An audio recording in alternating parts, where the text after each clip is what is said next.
You know that moment when someone who's been running, hiding, avoiding suddenly can't stop thinking about you. It's like the walls they've built their whole life start to crack. See, in life, we all wear armor. Some people protect themselves so much that they push away the very connection they crave. But when something or someone pierces that armor, everything changes. This isn't just about relationships. It's about the moment resistance turns into obsession, when fear turns into hunger, and when that shift happens, the game of life is no longer the same. Avoidance is often misunderstood. People think it's indifference, a lack of interest, or simply not caring, but in truth, it is one of the most powerful masks fear can wear. At its core, avoidance is a survival mechanism. It's the subconscious mind's way of saying, if I don't engage, I can't get hurt. It's a strategy learned over years of emotional conditioning, sometimes rooted in childhood experiences, sometimes shaped by heartbreaks and disappointments. The avoidant builds invisible walls, not because they hate connection, but because they fear what will happen if they let themselves truly feel it. When someone operates from an avoidant place, they often appear calm, collected, and in control. They keep interactions light, never going too deep. They may even create a pattern of disappearing when things start to get emotionally intense. But beneath that exterior lies a current of anxiety and vulnerability. The mask they wear is not made of steel, it's made of fragile glass, and every powerful emotional experience they encounter threatens to crack it. Fear is the true architect of avoidance. It convinces a person that vulnerability equals weakness, that intimacy will inevitably lead to pain, and that control is the only way to stay safe. This fear is not always conscious. Sometimes it hides in the background, influencing decisions without the person even realizing it. Every time they feel a spark of closeness, the alarm bells go off internally, telling them to retreat before they lose themselves in that connection. But the interesting thing about fear in this context is that it's not driven by a lack of desire, it's driven by an overwhelming amount of it. The avoidant doesn't pull away because they don't want love or connection. They pull away because they want it so deeply that the possibility of losing it terrifies them. So they create emotional distance, controlling the pace of interaction, keeping things within a range they feel they can handle. Over time, this avoidance becomes part of their identity. They start believing they're simply independent or better off alone, when in reality, it's a defense system so deeply ingrained that it feels natural. They may even convince themselves they don't think about the person they're avoiding, when in fact, that person takes up more mental space than they're willing to admit. The more they try to push it away, the stronger the pull becomes, because emotions have a way of surfacing no matter how hard you try to bury them. And this is where the mask begins to fail. Life has a way of putting people in situations that test the walls they've built. The right words, the right presence, or the right emotional trigger can pierce straight through their defenses. Suddenly, avoidance no longer feels like safety. It feels like a prison they've locked themselves in. And when they realize the mask has been hiding not just their fears, but also their deepest desires, that's when everything begins to shift. Avoidance often hides behind the mask of fear. People who avoid deep connections or challenging situations aren't necessarily cold or indifferent. They're protecting themselves from the possibility of pain. The mask they wear is built from past experiences, disappointments, and moments where they felt unsafe emotionally. This mask becomes a survival tool, but it also becomes a prison. Instead of facing their fears head on, they create distance, convincing themselves that staying detached is the safest path. Yet deep inside, there's a longing for connection, growth, and closeness that they try to silence. The irony is that the more they avoid, the more they feed the very fear they're trying to escape. Avoidance is not a neutral act, it's an active choice to prioritize safety over fulfillment, control over vulnerability. It can show up subtly: canceled plans, guarded conversations, a reluctance to share feelings, or it can be extreme, like disappearing entirely from certain relationships or opportunities. But no matter how it manifests, it's driven by the same undercurrent: the fear that if they step closer, they'll get hurt. Emotional impact is the force that breaks through resistance. It's not logic or persuasion that gets past the walls of an avoidant person. It's an emotional experience that bypasses their defenses. This could be a moment of raw honesty, an unexpected act of kindness, or an experience so profound it shakes their perspective. When someone leaves an emotional mark, it's not easily erased. The avoidant person might try to push it away, distract themselves, or pretend it didn't matter, but the seed has been planted. This impact can create cracks in their carefully maintained armor, letting in thoughts and feelings they've spent years keeping out. Emotional impact works because it engages the heart, not just the mind. It doesn't argue, it resonates. It's felt in the body, in the gut, in the way a person suddenly pauses and replays a moment over and over in their mind. Sometimes it's a look in someone's eyes that says, "I see you." Other times, it's a shared experience that becomes impossible to forget. Once the emotional impact has been made, the old strategies of avoidance don't work as well. The person can no longer unfeel or unsee what they've experienced. This is why emotional impact is powerful. It doesn't just influence thoughts, it changes the emotional blueprint. The avoidant may not admit it out loud, but inside they start questioning their walls, their rules, and the life they've been protecting so fiercely. When you fully show up in someone's life, not halfway, not distracted, not with one foot out the door, you become impossible to forget. Most people operate on autopilot, half listening, half engaged, rushing to their next obligation. But true presence is rare, and because it's rare, it's powerful. It signals value. It tells the other person, right now, nothing else matters but you. That level of attention bypasses the noise in their head and goes straight to their core.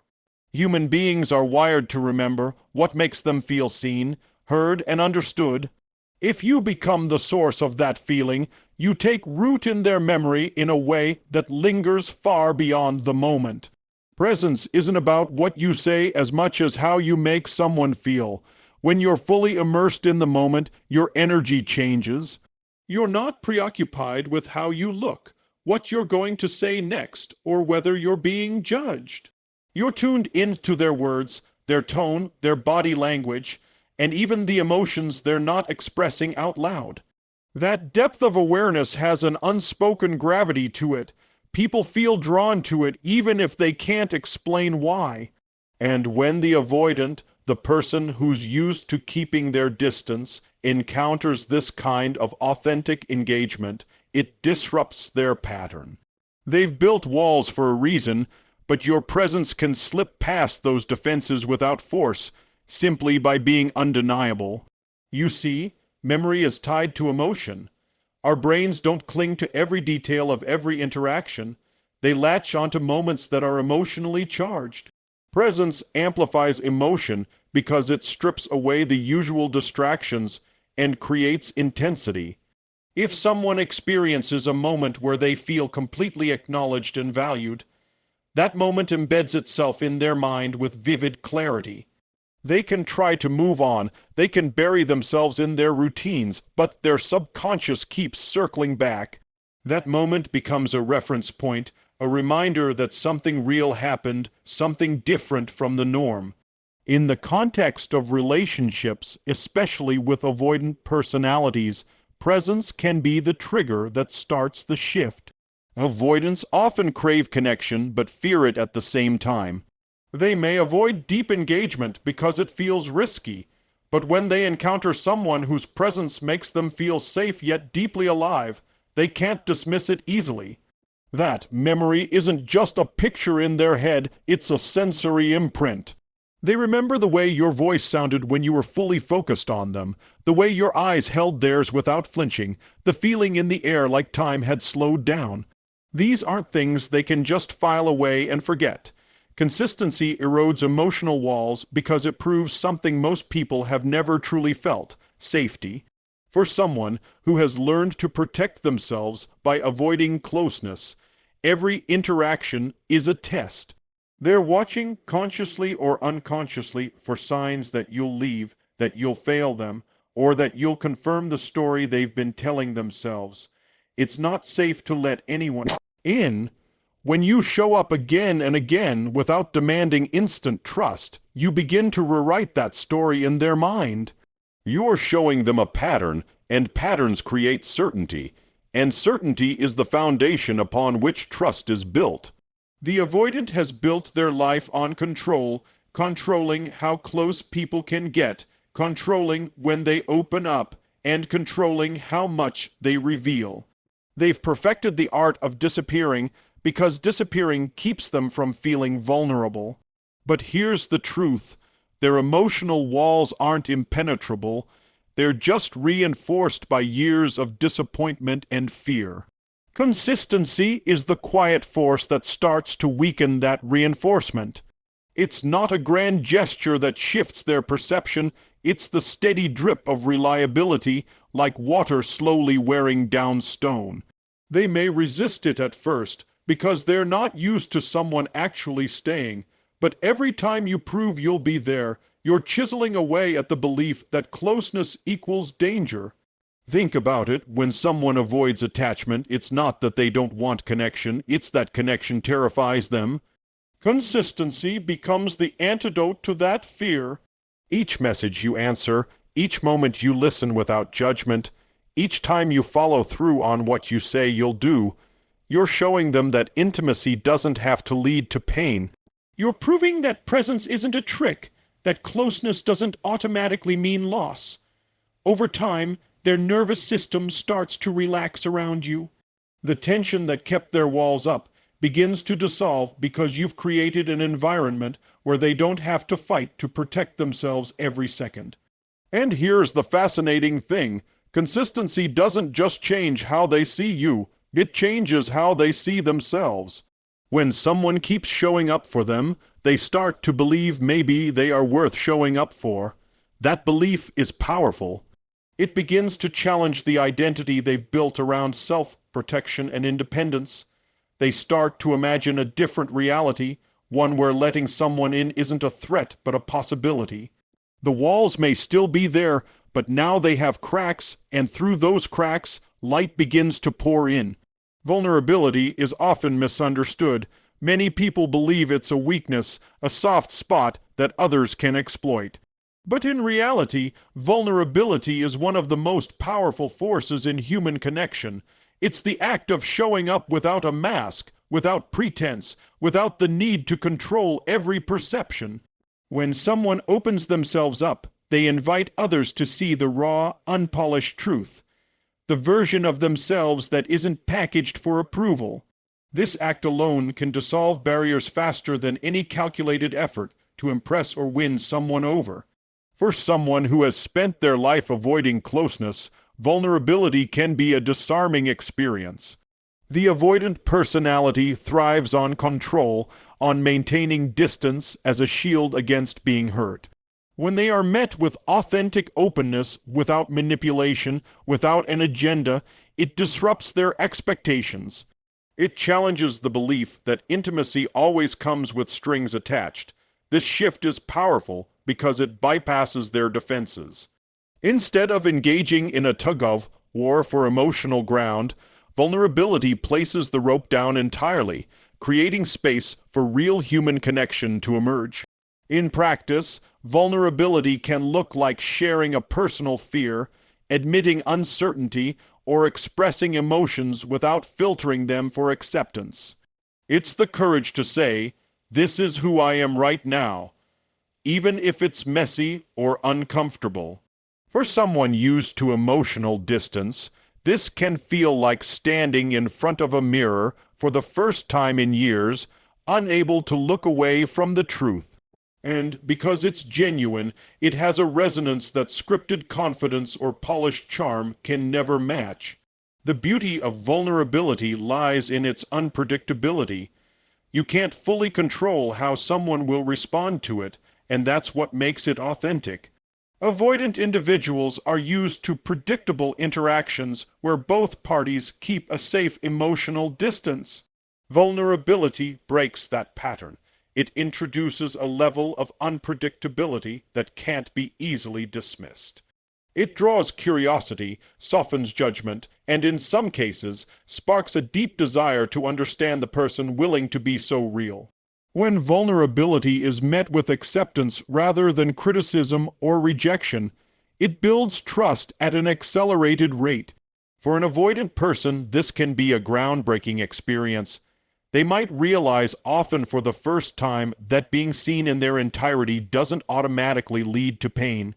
It opens the possibility that closeness can exist without loss of freedom, that intimacy doesn't have to mean control or entrapment. This realization can begin to erode the long-held beliefs that fueled their avoidance in the first place. For many people, emotional walls are built long before they even realize they exist. They start as small acts of self-protection, a way to avoid pain, rejection, or vulnerability. Over time, those walls become part of a person's identity, something they feel is necessary for survival. The avoidant learns to stay in control by keeping distance, by holding back emotions, and by creating a buffer between themselves and others. On the surface, it can look like strength, but deep down, it's often fear disguised as independence. When those walls start to crumble, it's rarely because someone forced them down. More often, it's because something powerful, undeniable, and deeply personal begins to slip through the cracks. It could be an act of genuine kindness that can't be ignored, a moment of authenticity that feels too real to dismiss, or an unshakable connection that keeps pulling them back. The avoidant begins to experience emotions they've been running from: longing, curiosity, even vulnerability. And instead of shutting the door, they find themselves lingering in the doorway, unable to walk away. This process of transformation is rarely neat. It can be messy, unpredictable, and uncomfortable. Walls don't fall in silence, they collapse with noise, with resistance, with fear mixed in with fascination. But as those defenses weaken, something shifts. The avoidant begins to realize that the safety they thought they had behind those walls is not the same as peace. What once felt like control starts to feel like isolation, and what once felt like protection starts to feel like a cage. In this space of change, every interaction takes on a new weight. Words land deeper, silences speak louder, and moments of connection feel electric. The avoidant starts to notice how life feels different when they allow themselves to truly engage. They may still hesitate, still pull back at times, but the pull toward connection grows stronger than the push to escape. That's when transformation takes root, not in a single dramatic moment, but in the accumulation of small choices to stay present instead of retreating. When the walls fall, what's revealed is not weakness but raw, unfiltered humanity. The avoidant discovers that letting someone in doesn't mean losing control, it means gaining depth. It means living in a way that is fuller, richer, and more real than the guarded existence they once knew. And while the journey may still carry moments of uncertainty, one truth becomes undeniable. Life without the walls feels entirely different from life within them. For many, these walls are not built overnight. They are constructed brick by brick through years of disappointment, heartbreak, and unmet needs. Every time the avoidant felt misunderstood, every time vulnerability was met with judgment or betrayal, another layer was added. What began as a defense mechanism eventually became a permanent fortress. They convinced themselves it was the only way to survive, the only way to keep pain at a distance. But survival and living are not the same thing, and deep down, something in them knows it. The shift begins subtly. A conversation that feels too honest, a moment of laughter that cuts through the tension, a shared silence that says more than words ever could. These moments bypass the mind and go straight to the heart, unsettling the avoidant's carefully constructed detachment. Suddenly, their old strategies withdrawing, distracting, shutting down don't feel as effective. They catch themselves thinking, feeling, and remembering in ways they haven't in years. The very connection they've been avoiding becomes the thing they can't stop seeking. The breakdown of these walls is not always graceful. Sometimes it's a slow erosion, like water wearing down stone. Other times, it's a sudden crack caused by an unexpected emotional impact. Either way, the avoidant starts to see glimpses of a different reality, one where connection doesn't have to mean danger and openness doesn't have to mean loss of control. This is unfamiliar territory, and with unfamiliarity comes both fear and excitement. As the walls weaken, the avoidant becomes more attuned to the present. They start noticing the texture of conversation